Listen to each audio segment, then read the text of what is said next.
主带上这个电脑去海南出差，结果用着用着就不开机了。这个电脑是 A1706啊，现在家电不升压不开机，主板两侧多个芯片发霉，这个位置的话是硬盘电路相关。现在电容电阻发霉这部分是端口升压部分，我们把主板腐烂断线的部分重新刮开，然后焊上锡，然后进行飞线处理，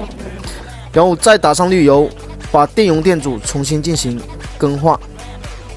一个个挪过去，手要稳啊，不要抖啊。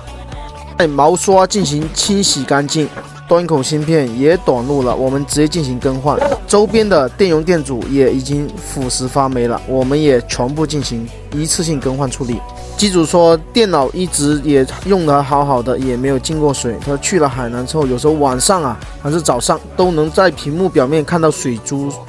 看来这个电脑是受潮了。我们芯片已经更换完毕，通电测试，好，已经开机了。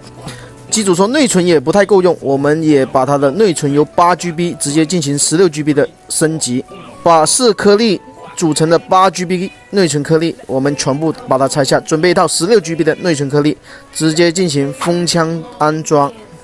改制内存很简单啊，直接把它撬下来，直接安装上去，改动一下识别电阻，然后再次通电测试。这个电脑我们就已经修开机了，资料也在，内存也由原来的8GB 已经升级到16GB。